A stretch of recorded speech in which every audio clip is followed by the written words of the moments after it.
Social media के द्वारा सभी प्रिय भाइयों और बहनों को दिल की गहराइयों से जय मसीह की। प्रभु आप सबको ब्लेस करे। सो मेरे प्रियो, आइए हम प्रभु के पवित्र वचन में जाएंगे। पहला शमूएल, फर्स्ट शमूएल, उसका चैप्टर 2 वर्स 30 देखेंगे, 30वां वचन देखेंगे। पहला शमूएल और उसका दूसरा अध्याय और उसके 30 वचन से देखेंगे आज हमें प्रभु क्या कहता है। ध्यान से सुनिएगा जी। इसलिए इस्राएल के प्रभु परमेश्वर की ये वाणी है कि मैंने कहा तो था कि तेरा घराना और तेरे मूल पुरुष का घराना मेरे सामने सदैव चला करेगा। परंतु अब प्रभु की वाणी ये है कि ये बात मुझसे दूर हो, क्योंकि जो मेरा आदर करे मैं उनका आदर करूंगा, और जो मुझे तुच्छ जाने वे छोटे समझे जाएंगे। यहां पर प्रभु का वचन क्या कहता है? 30वें वचन में, फर्स्ट शमूएल चैप्टर 2 वर्स 30, यहां प्रभु का वचन कहता है कि यह यहोवा की वाणी है, मैंने कहा तो था। सुनिए ध्यान से। एली जो परमेश्वर का याजक था, परमेश्वर का सेवक था, परमेश्वर अपने सेवक से बात कर रहा है कि मैंने तेरे विषय में कहा था, मैंने तेरे घराने के लिए कहा था कि मैं तुझको इतनी आशीष दूंगा कि तू अपने घराने के लिए मूल पुरुष हो। जैसे एक घर के लिए एक नींव होती है, एक छत के लिए एक पिलर या स्तंभ होता है, इसी रीति से परमेश्वर ने कहा मैंने तेरे विषय में बोला था कि मैं तेरे द्वारा तेरे घराने को ब्लेस करूंगा, तेरे द्वारा तेरी आने वाली संतानों में मैं ब्लेसिंग लेकर के आऊंगा, और तेरा घराना सदा मेरी सेवकाई के लिए जुटा रहेगा, लगा रहेगा। मैं ये सेवकाई तेरे घराने के भीतर रखूंगा। परंतु परमेश्वर कहता है अब जो मैंने कहा वह पूरा नहीं करूंगा मैं। अब ये बात जो मैंने कही मुझसे दूर हो जाए। मेरे प्रियो, क्यों ऐसा हुआ कि परमेश्वर अपने मुख्य की बातों से परमेश्वर कह रहा है जो मैंने आपके लिए ब्लेसिंग बोली, मैंने तेरे लिए जो बोला है वो मुझसे दूर हो जाए। क्यों ऐसा है? एक प्रश्न बहुत बार आप लोगों के लिए भविष्यवाणी हुई होगी। बहुत बार परमेश्वर ने जब आप दुआ करते होंगे, अपना जीवन मन फिराया, जीवन प्रभु के हाथों में दिया। बहुत बार आपने जब बाइबल को खोला तो आपके लिए जो वायदे के वचन मिले होंगे, परमेश्वर ने आपसे वचन के द्वारा बात की होगी, परमेश्वर ने पवित्र आत्मा के द्वारा आपसे बात की होगी, और परमेश्वर ने आपके साथ मेरे भाइयों किसी श्रेष्ठ दास के द्वारा, किसी विश्वासी के द्वारा जो बात बताई होगी, मैं तुझको आशीषित करने जा रहा हूं, मैं तुझको बरकत देने जा रहा हूं, मैं तुझको बढ़ाने जा रहा हूं। परंतु यदि आप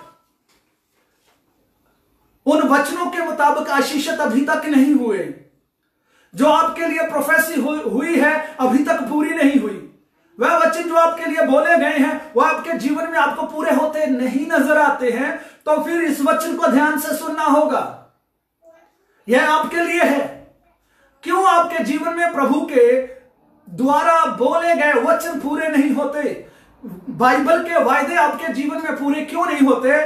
प्रभु कहता एली को, जो मैंने तेरे विषय में बोला है अब मुझसे वह दूर हो। ऐसा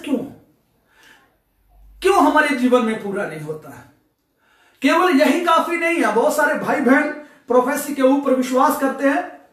प्रोफेसी अच्छा है, खुदा उनका संदेशा है, खुदा का हमारे लिए मैसेज है। प्रोफेसी अच्छी बात है, इनके ऊपर फेथ करना। सारी बाइबल भविष्यवाणी है मेरे भाइयों, सारे वचन भविष्यवाणी है। परंतु क्यों नहीं हमारे जीवन में जो प्रोफेसी बहुत बार पूरी होती? क्योंकि जो प्रोफेसी हमारे लिए की जाती है उनके मुताबिक हम अपने जीवन को प्रॉपरली तैयार नहीं करते, प्रॉपर तैयार नहीं करते अपने आप को वह पूरी होने के लिए। वह भविष्यवाणी पूरी होने के लिए प्रॉपर तैयार नहीं करते। उदाहरण के तौर पर आप 3 मंजिला अपने घर की इमारत बनाना चाहते हो, 3 मंजिला 3 मरला बनाना चाहते हो, तो फाउंडेशन भी उन्हीं के जैसी रखनी पड़ेगी। मान लीजिए आपके पास अच्छा धन सब कुछ है, तो आपको कोई कहता 3 मरला बना लो, हम कहेंगे ठीक है बनाते हैं। तो यदि 3 मरला या 3 मंजिला आपको इमारत बनानी है, तो पहले ही जो पहले की नींव डाली गई है वह देखनी पड़ेगी।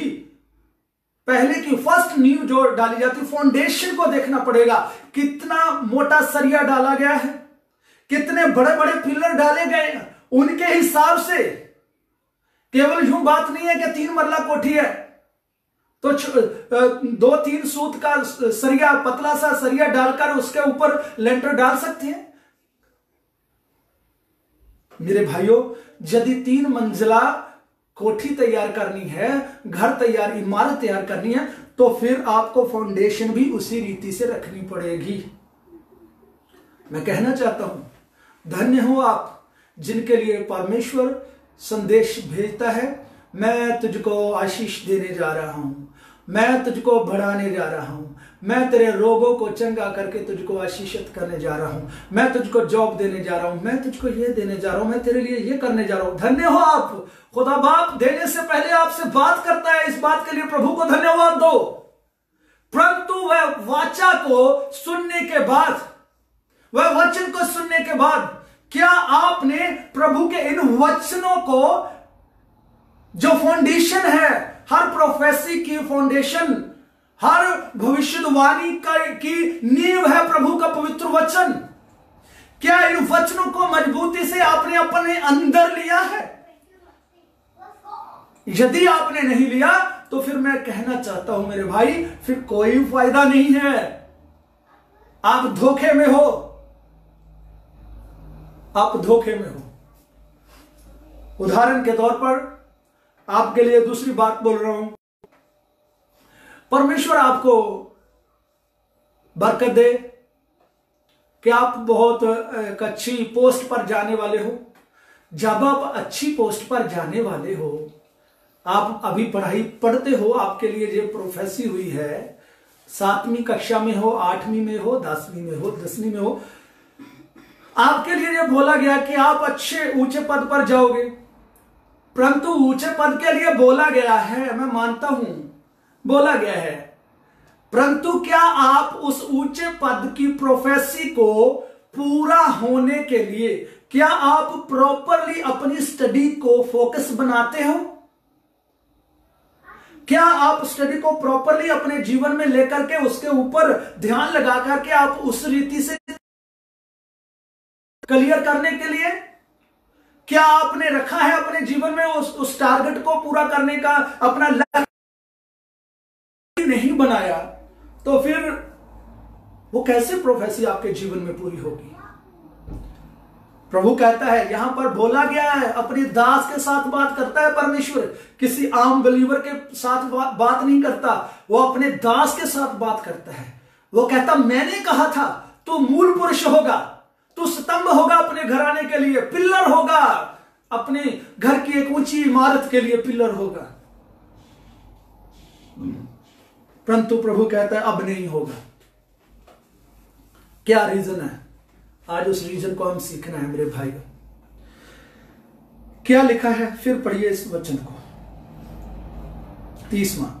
इसलिए इस्राएल के प्रभु परमेश्वर की ये वाणी है कि मैंने कहा तो था कि तेरा घराना और तेरे मूल पुरुष का घराना मेरे सामने सदैव। प्रभु कहता, हाँ मैंने कहा है, हाँ प्रभु ने आपसे कहा है आपको बेस्ट जॉब मिलने वाली, प्रभु ने आपको कहा आप सेवकाई में बढ़ोगे, प्रभु ने आपको कहा है मैं तुझको आशीष देने जा रहा हूं, कहा है आपका घर बनने जा रहा है, कहा है ये करने जा रहा हूं, वो करने जा रहा हूं। हाँ, परमेश्वर ने आपसे बात करी है, एक विश्वासी के द्वारा, एक प्रोफेट सेवक के द्वारा, पवित्र आत्मा के द्वारा।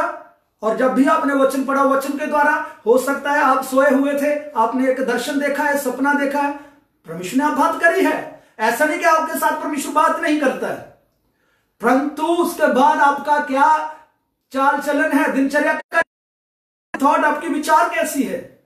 प्रभु कहता मैंने कहा था, कहा तो था। तेरा घराना जी और तेरे मूल पुरुष का घराना जी मेरे सामने सदैव चला करेगा। हाँ, मेरे सामने सदा सेवकाई के लिए चलेगा तेरा घराना जी।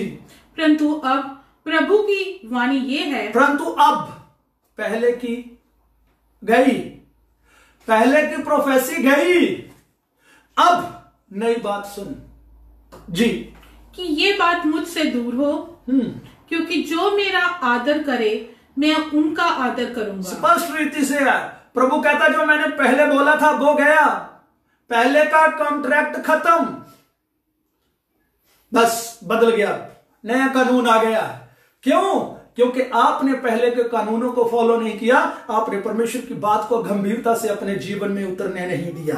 क्या लिखा है? मैंने कहा तो था कि तेरा घराना मेरे सामने सदैव चलेगा, परंतु अब यहोवा की वाणी है बात मुझसे दूर हो, कि यह बात मुझसे दूर हो, क्योंकि जो मेरा आदर करे। हाँ, ये बात है। क्यों आपके जीवन में पूरी नहीं होती प्रोफेसी? क्यों खुदा के वायदे पूरे नहीं होते? क्यों ब्लेसिंग बढ़ती नहीं, आशीष में उन्नति नहीं हो रही, प्रॉस्पर नहीं हो रहे हो, अनॉइंटिंग में भरते नहीं हो? क्यों जी?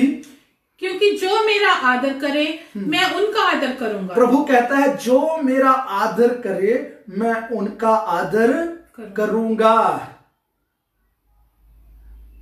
जो मेरा आदर करे मैं उनका आदर करूंगा, परंतु जो मुझको तुच्छ जानते वो तुच्छ समझे जाएंगे। मेरे प्रियो भाइयों, इस वचन को ध्यान से सुनिए। यदि आपके जीवन में प्रभु की वाचा पूरी नहीं हुई तो अपने आप को जांचिए, अपने ख्यालों को जांचिए, अपने विचारों को जांचिए, अपने दिनचर्या के जीवन की छानबीन कीजिए। क्या आप परमेश्वर को ऑनर दे रहे हो?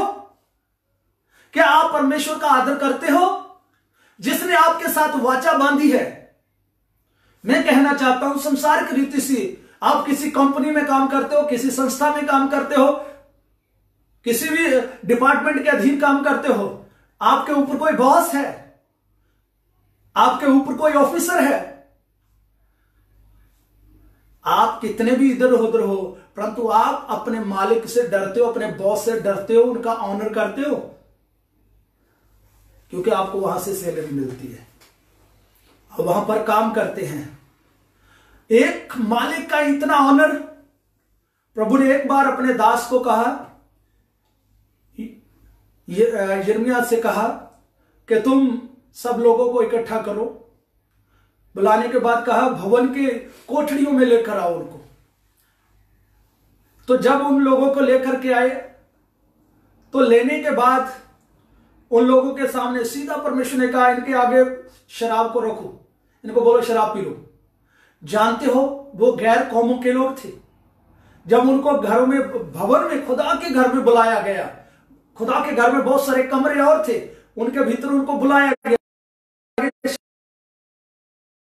तुम पियो। जानते हो,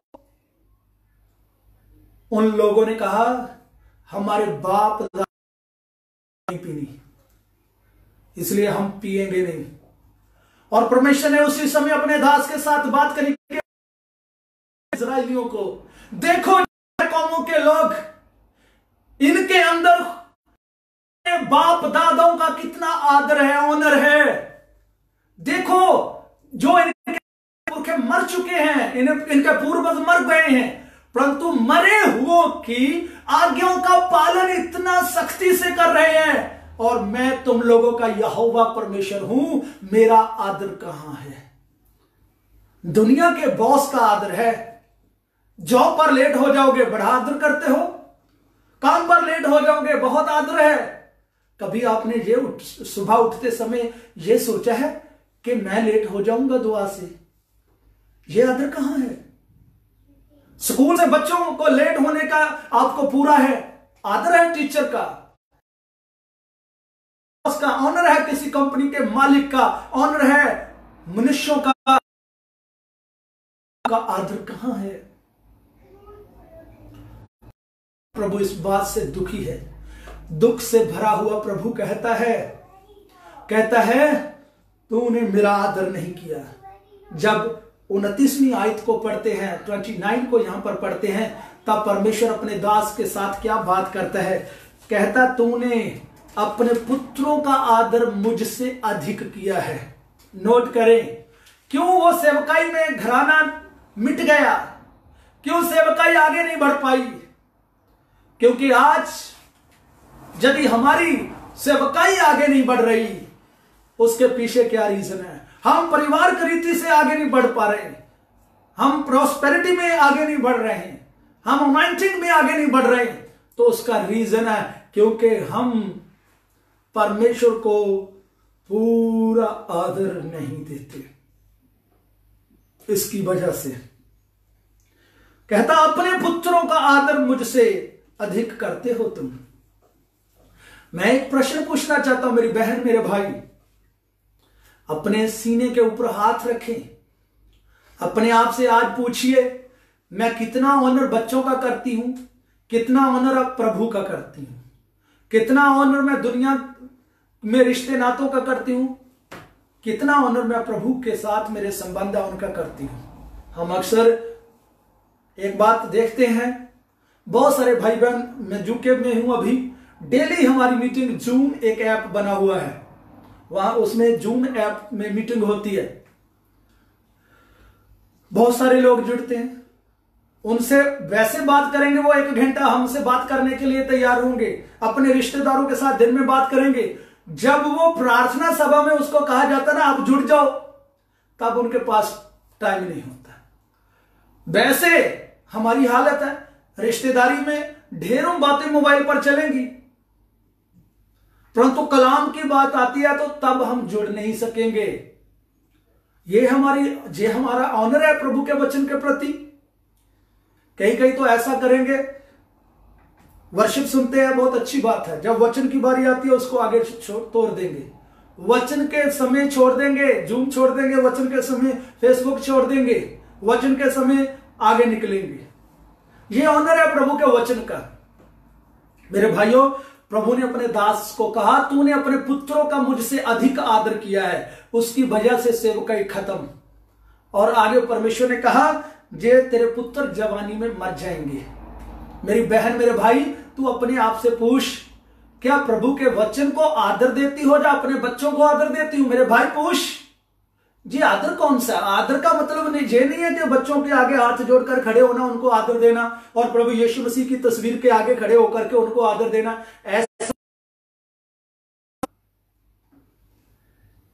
ऐसे आदर की बात नहीं है। आपके काम बताएंगे किसको आप आदर देते हो। जिस वस्तु को, ध्यान से सुनिए, जिस वस्तु को परमेश्वर से अधिक प्रेम करते हो आप उसको आदर देते हो। स्पष्ट बात करता हूं, जिनकी बात आप मानते हो इसका मतलब आप उसको आदर देते हो। जिनके लिए आप काम करते हो इसका मतलब है आप उसको आदर देते हो। यदि आप बच्चों के कारण झूठ बोलते हो, बच्चों के कारण घूस लेते हो, रिश्वत लेते हो, बच्चों के कारण आप हर बुरा काम करते हो, अरे बच्चों को सेट करना है, बच्चों के भविष्य के लिए, बच्चों के घर के लिए, बच्चों के बैंक बैलेंस के लिए, बच्चों को अच्छे से, सारे बुरे काम बच्चों के लिए करते हो, तो आदर किसको जाता है? मेरे परमेश्वर को जाता है। बच्चों को आदर जाता है जिनके लिए झूठ बोलते हो, और परमेश्वर को आप नीचा दिखाते हो, परमेश्वर के वचन को आप तोड़ते हो। इसका मतलब है यदि आप बच्चों के लिए सारे बुरे काम करते हो तो बच्चों को आदर जाता। अपनी पत्नी के लिए सारे भांत भांत के बुरे काम करते हो तो पत्नी को आदर जाता, परमेश्वर को नहीं। पति के लिए हर बुरा काम करते हो तो पति को आदर जाता है। दुआ छोड़ देते हो अपने घर के मेंबरों के लिए, दुआ, वचन छोड़ देते हो अपने परिवार के सदस्यों के लिए, वचन तोड़ देते हो अपने बॉस के लिए, अपनी जॉब के लिए, अपने कारोबार के लिए। खुदा के कलाम को जूं का तू ऐसे कि आप आदर किसको करते हो। आज जांच लीजिए आप किसको आदर देते हो। टेलीविजन को आदर देते हो, यदि आप टेलीविजन देखते हो ज्यादा, वचन से ज्यादा टेलीविजन को प्रेम है, वचन से ज्यादा मोबाइल को प्रेम है, तो किसको आदर जाता है? क्या प्रभु को जाता है? आज अपने आप से पूछिए। इसलिए प्रभु ने दुखी हृदय से, नफरत से, क्रोध से भर करके प्रभु ने कहा, मैंने तेरे लिए बोला था कि तेरा घराना सेवकाई में बना रहेगा, परंतु अब ये बात मुझसे दूर हो जाए। मेरे भाई, मेरे बहन, आज अपने आप को जांच, अपने आप को परख, तू कहां है। प्रभु का वचन पढ़ते हैं, इब्रानियों का खत, हिब्रू चैप्टर 10 वर्स 26।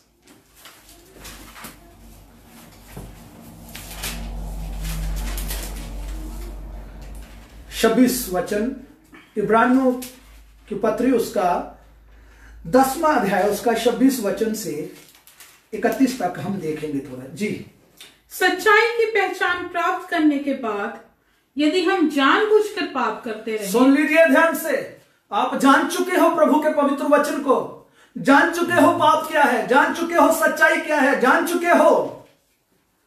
यदि आप सच्चाई को जानने के बाद जानबूझकर पाप करते हो, बहुत सारे कहते हैं अब हमारा उद्धार हो गया, विश्वास करते हैं तो कोई ऐसी आवश्यकता नहीं, भले जो मर्जी बुरे काम करी जाए, जो मर्जी काम करें, अब हमारा उद्धार हो चुका है। सुन लीजिए, जो इन ऐसी गलत शिक्षाओं में पड़े हुए हैं कि हम जो मर्जी शराबे पिए, व्यभिचार करें, हर प्रकार की बुराई करते रहें, अरे हम तो स्वर्ग में जाएंगे क्योंकि विश्वास के द्वारा जाना है।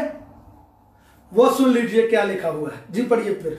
सच्चाई की पहचान प्राप्त करने के बाद यदि कोई सच्चाई की पहचान करने के बाद यदि हम जानबूझकर पाप करते हाँ, हैं, जानबूझकर फिर पाप करते हैं, जानने के बाद, पहचानने के बाद, सच्चाई का मालूम पड़ गया, फिर भी पाप में जाते हैं जी, तो पापों के लिए फिर कोई बलि चढ़ाना बाकी नहीं रहा। हाँ, फिर कोई बलिदान नहीं है। फिर ऐसा नहीं कि फिर आपके लिए बलिदान किया जाए, फिर आपको पापों की क्षमा दी जाए, फिर से क्रूस पर यीशु मसीह चढ़े, ऐसा कुछ नहीं होगा। आपके लिए सजा है जी।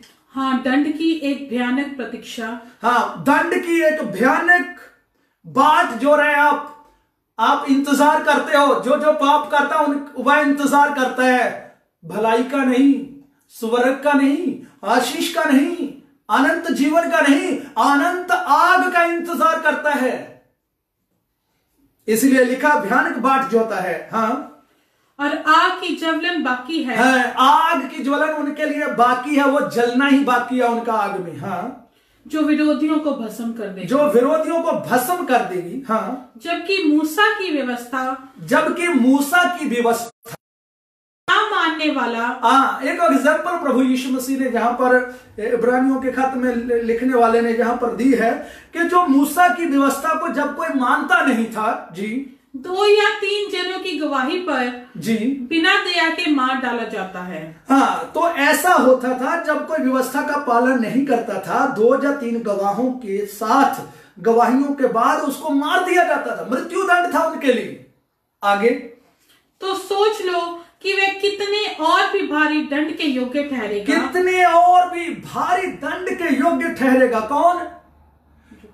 सुनिए ध्यान से, क्योंकि मूसा ने पवित्र लहू नहीं बहाया था, केवल व्यवस्था उनको दी गई थी और मूसा को व्यवस्था लागू करने की अनुमति दी गई थी, अधिकार दिया गया था, परंतु मूसा ने क्रूस नहीं उठाया।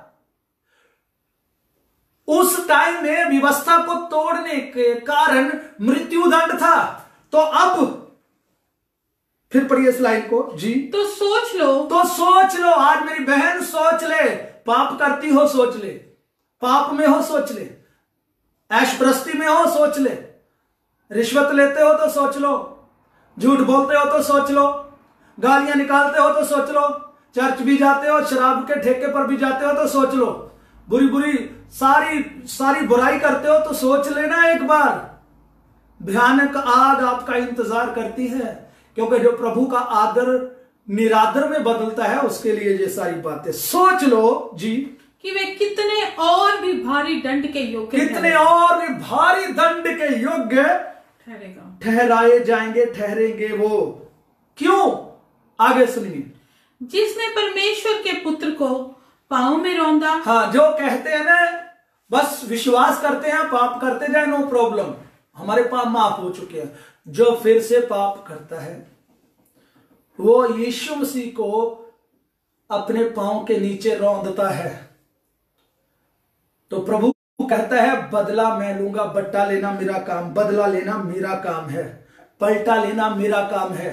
जो मेरे पुत्र को पांव के नीचे रौंदता है पापों के द्वारा, वचन को जानने के बाद, आशीष पाने के बाद, मन फिराने के बाद, यीशु मसीह के ऊपर विश्वास करने के बाद फिर अपनी मन मर्जी में चला जाता है। अब तो पाप क्षमा हो गए हैं, अब तो लहू से धुल गए हैं, अब तो विश्वास करते हैं, और लिखा है विश्वास करने वाले उद्धार पाएंगे।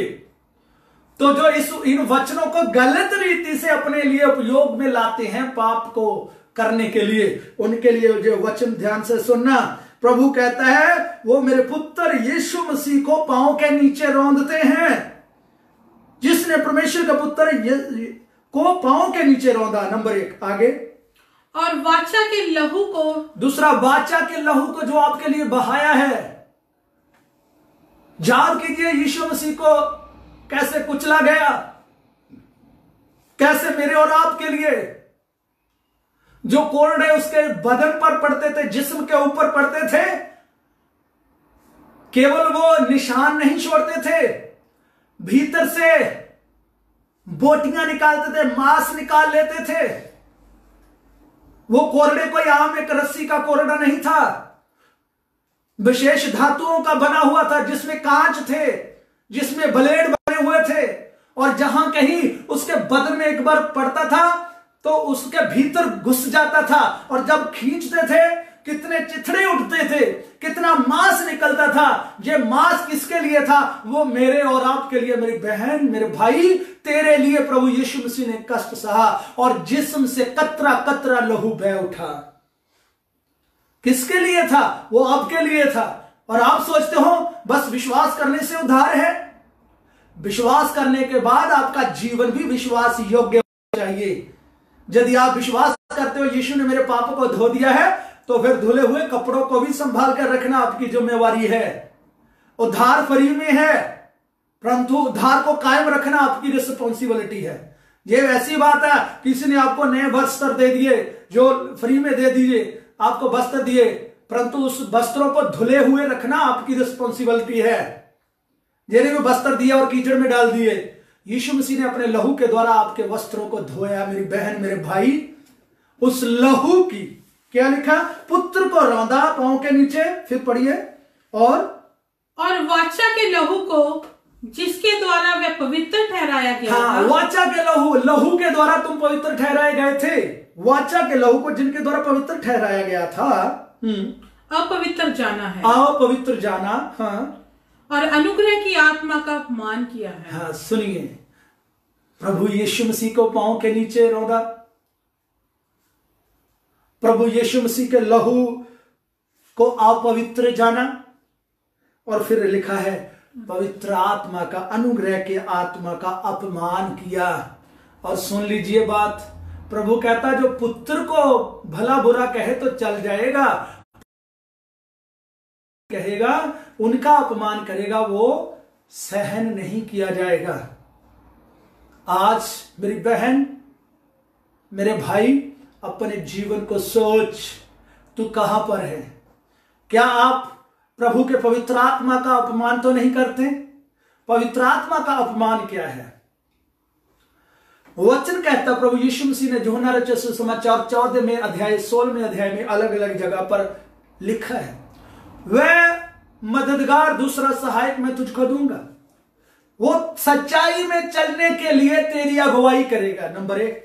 फिर लिखा, वो मेरी बातों से लेकर तुझको सिखाएगा। टीचर का ऑनर कब होता है? टीचर का ऑनर कैसे होता है? जब बच्चे को टीचर जो लेसन देता है, उस जो होमवर्क देता है, जब बच्चा, एक स्टूडेंट उस लेसन को, उस होमवर्क को कंप्लीट परफेक्ट तरीके से पूरा करता है, तो वो टीचर को ऑनर देता है। तो टीचर की तरफ से उसको वेरी गुड या स्टार मिलते हैं, खुश होता है।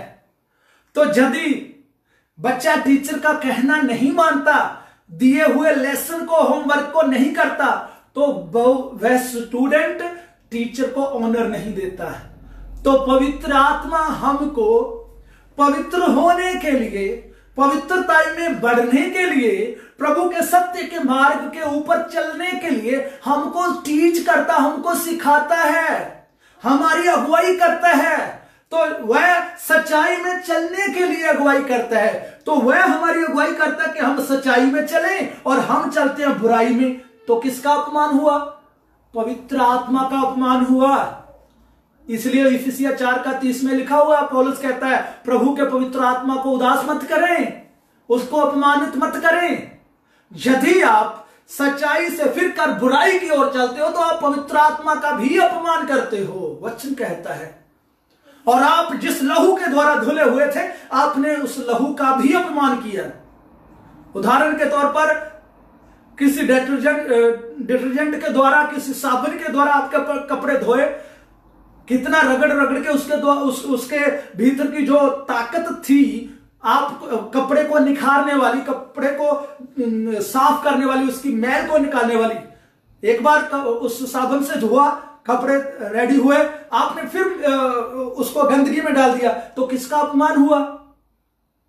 उसकी मेहनत, साबुन का रगड़ा जाना, साबुन का खुद अपने आप को मिटा देना, वो सारा जितना भी मेहनत था, वो किसका अपमान हुआ? साबुन का भी अपमान हुआ ना, जिसने आपको धोया था। यीशु के लहू के द्वारा आप धोए हुए हो, फिर जाकर पाप करते हो, ये अपमान है यीशु मसीह के लहू का।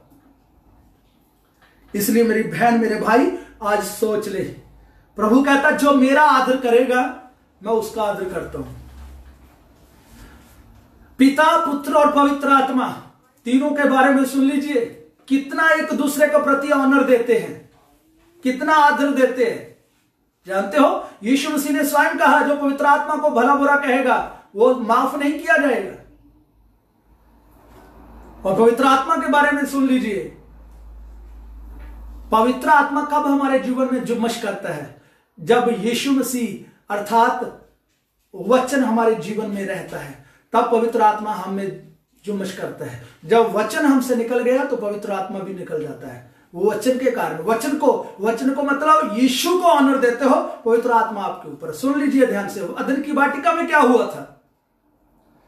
अदन की वाटिका में जब पाप किया गया, वचन जो परमेश्वर ने दिया था, वचन कौन था? यीशु मसीह। वचन को फॉलो करना था। वचन को फॉलो करना का मतलब यीशु मसीह को फॉलो करना था। वचन को पकड़ने का मतलब यीशु मसीह को अपने साथ रखना है। तो अदन की वाटिका में हव्वा ने, ईव और आदम ने क्या किया? वचन को छोड़ दिया। वचन को छोड़ने का मतलब यीशु को छोड़ दिया। जब यीशु को छोड़ दिया तब क्या हुआ? लिखा है कि वो शारीरिक रीति में आ गए। उन्होंने देखा हम तो निर्वस्त्र हैं। ऐसा क्यों देखा? क्योंकि उसके अंदर से पवित्र आत्मा का महिमा उठ गया, उसमें से वो पवित्र आत्मा का प्रकाशन निकल गया, प्रभु पवित्र आत्मा का उजाला निकल गया। जैसे तेज रोशनी होती है ना, तेज रोशनी में हम कुछ नहीं देख सकते, केवल एक रोशनी ही नजर आती है और कुछ दिखाई नहीं देता होता। इसी रीति से वो रोशनी चली गई, पवित्र आत्मा हट गया उनके भीतर से, अलग हो गई पवित्रताई, पवित्र आत्मिक जीवन उनसे अलग हो गया, वो शरीर को स्थिति में आ गए। कितना ऑनर है। और परमेश्वर ने दोनों को निकाल दिया अदन की वाटिका से। जानते हो क्यों? क्योंकि यस्सु को फॉलो नहीं करा था अदन के बाग में, और पवित्र आत्मा हट गया क्योंकि यस्सु को फॉलो नहीं किया। परमेश्वर ने आदम और हवा को निकाल दिया क्योंकि उन्होंने यीशु को फॉलो नहीं किया, पवित्र आत्मा को फॉलो नहीं किया था। मेरी बहन, ये है इसको एक दूसरे के प्रति ऑनर। और जब यूहन्ना 14 अध्याय का 21-22 से आगे पढ़ते वहां पर क्या कहते हैं? जो मेरे वचनों को प्रेम करता है, प्रभु कहता है, सुनिए, जो मुझसे प्रेम करता है। ये नहीं कि प्रभु मैं तुझको प्रेम करता हूं तो मुझको प्रेम करती, ऐसी कोई बात नहीं है। इस वचन को, इस प्रेम को प्रभु नहीं मानता। ये सीधा नहीं है कि आई लव यू टू, ऐसी कोई बात नहीं है। प्रभु कहता जो मेरे वचन को मानता है वो मुझसे प्रेम करता है। ये सीधा नहीं है, ओ प्रभु मैं तुझको प्रेम करता हूं तो बैठा कहां है शराब के ठेके में, ओ प्रभु मैं तुझको प्रेम करता हूं तो जीवन में बुराई है। ये प्रेम है? धोखा खा रहे हो आप। प्रेम की भाषा क्या है? प्रभु कहता जो मुझसे प्रेम करता है, सुनिए ध्यान से, कौन, किसके विषय में? जो मेरे वचनों को प्रेम करता वो मुझसे प्रेम करता है। आगे सुनिए, और जो मुझको प्रेम करता है, सीधा नहीं कहा कि मैं उनको करता हूं, सुनिए, जो मुझ मेरे पिता का प्रिय होगा, और जिनको मेरा पिता प्रेम करता है उनको मैं प्रेम करूंगा। वाह, कितना जबरदस्त है ऑनर प्रभु यीशु मसीह की ओर से पिता परमेश्वर को। तो फिर कहा गया हम आएंगे उनके घर में वसेंगे। मेरी बहन, वापस आता हूं फिर वहीं, इसलिए अपने आप को ध्यान से सोच लो, क्या आप अपने जीवन से प्रभु को ऑनर देते हो, प्रभु को आदर करते हो? यदि नहीं तो एक घटना मैं आपके आगे रखना चाहता हूं। गिनती की पुस्तक नंबर्स,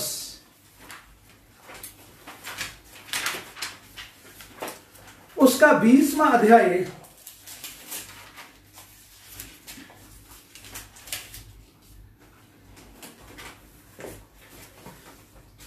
आदर के बारे में जहां पर सीख रहे हैं।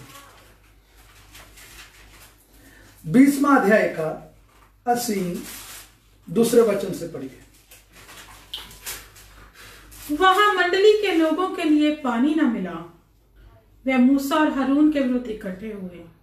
लोग ये कहकर मूसा से झगड़ने लगे, भला होता कि हम उस समय ही मर गए होते। सुनिए ध्यान से, जहां पर एक घटना हुई कि लोग पानी के बिना थे, लोग प्यासे थे। जब लोग प्यासे थे तब प्रभु ने फिर अपने दास मूसा से और हारून से बात करी। अभी 7वें वचन से पढ़िए, छोट करते इसको।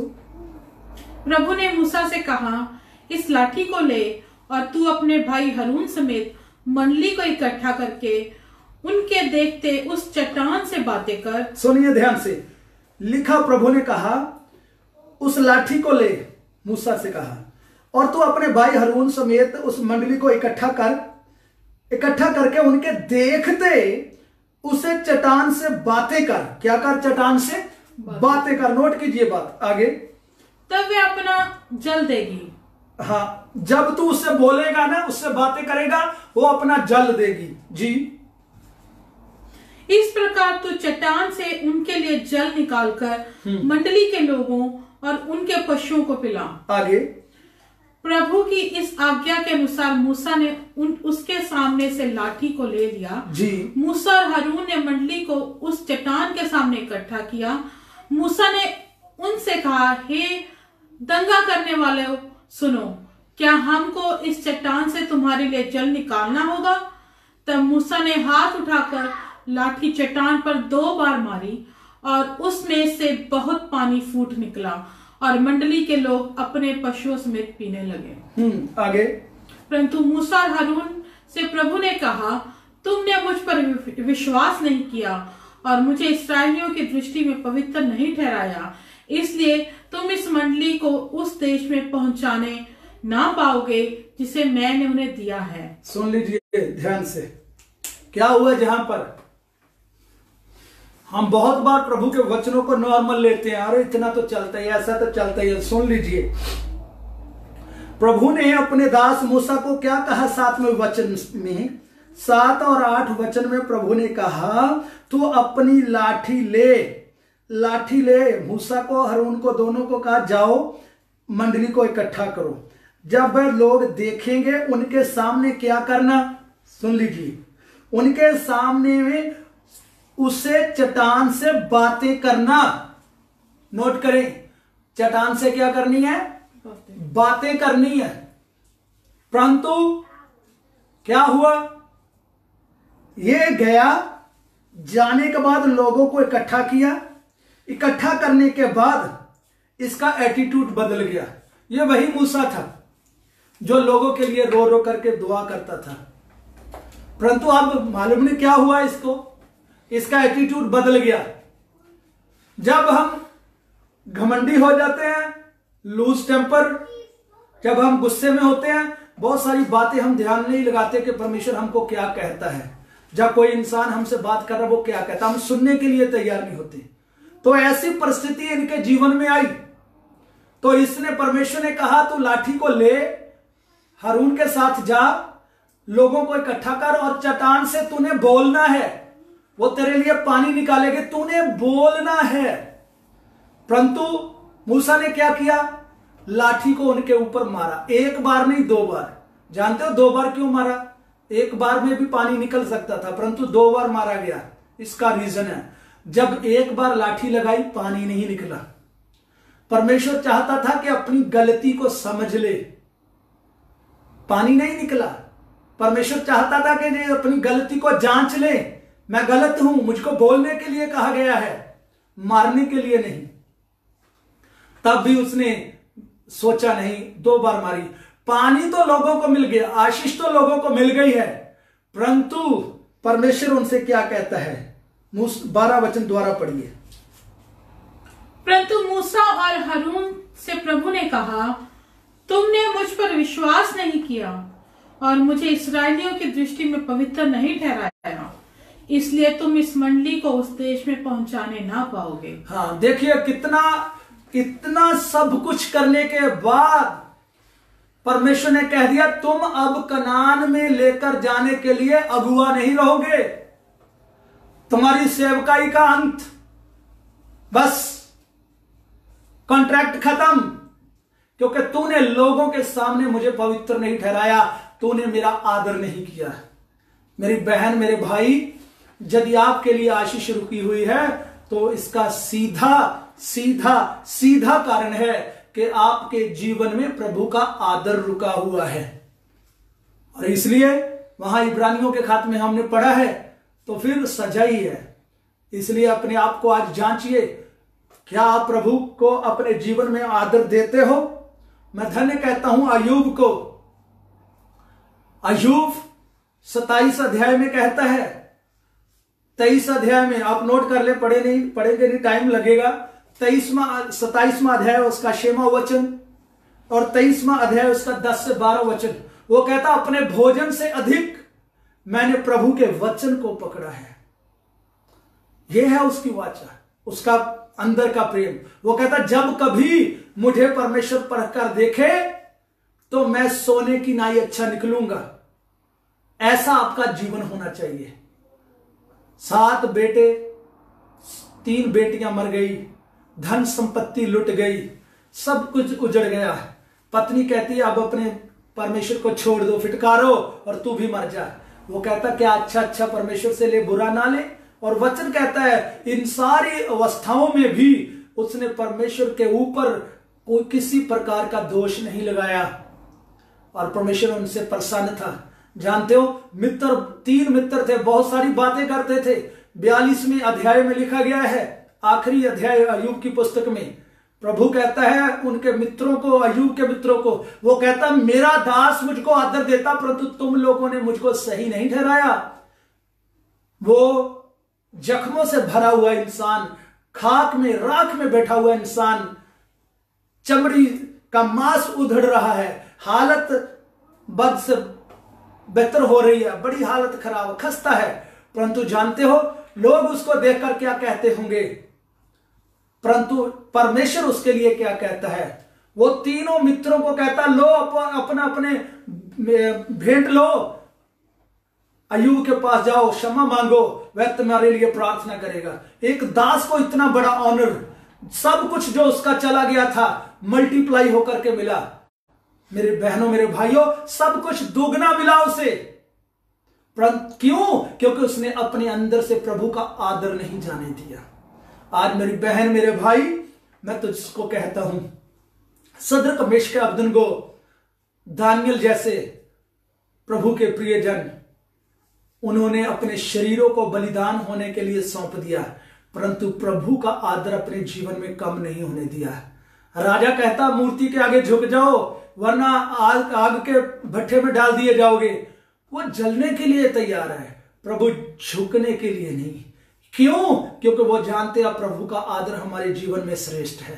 हम तो थोड़ी सी पैसे के पीछे झुक जाते हैं, थोड़ी सी धन संपत्ति, थोड़ी सी शरीर का अभिलाषाओं के पीछे झुक जाते हैं, परंतु इन लोगों ने, आज यदि इनका नाम बाइबल में लिखा गया है, इसका रीजन है क्योंकि इन लोगों ने खुदावंद के नाम को जलाल दिया, उनको ऑनर दिया, अपने जीवन में से प्रभु के आदर को कम नहीं होने दिया।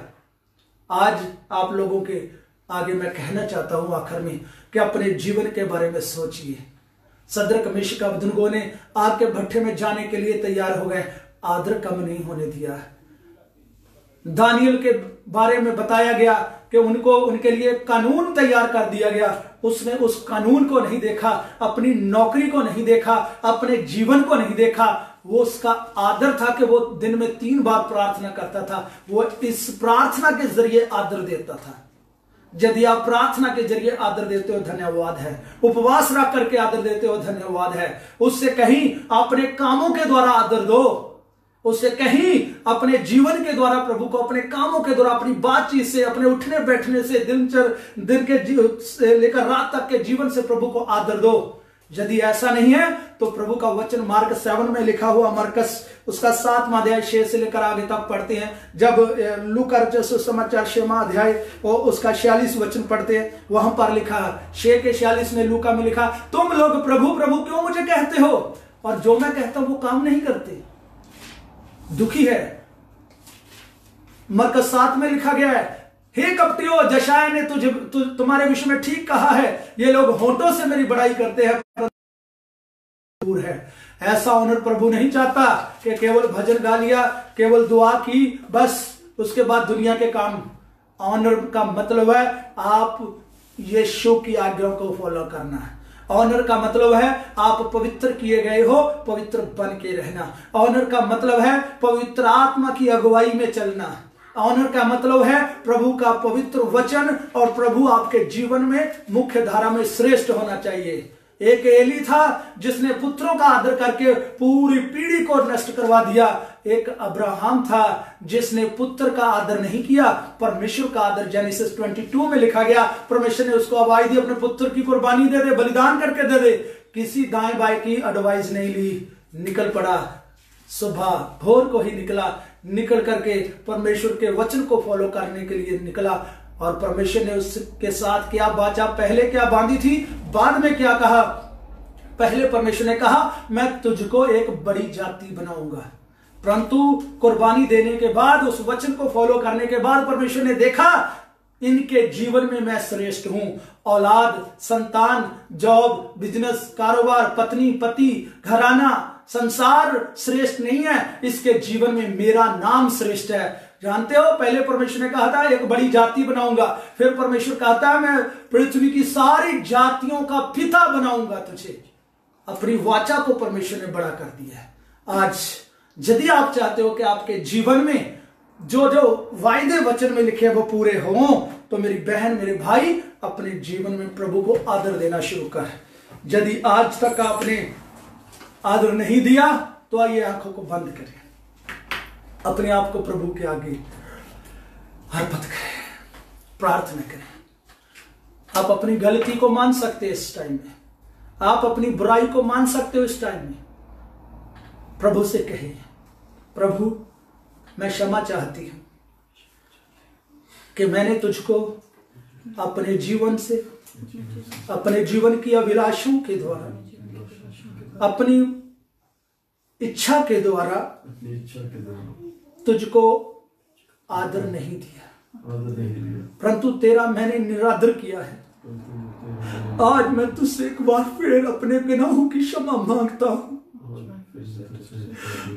प्रभु मुझे क्षमा कर, मैं एली के जैसे नहीं, परंतु मैं अब्राहम के जैसे बनना चाहता हूं।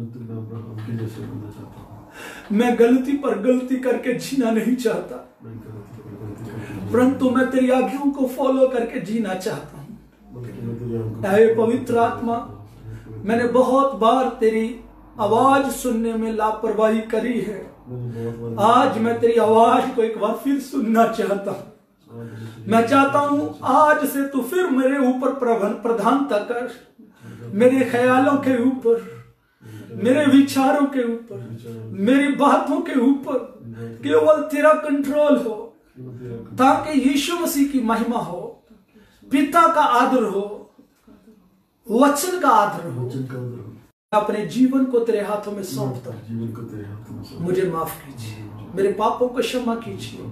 ऐ खुदावंद के प्रभु यीशु मसीह के लहू, मैं एक बार फिर तेरा आदर करता हूं। तेरे धोने के द्वारा मैं धुल गया हूं।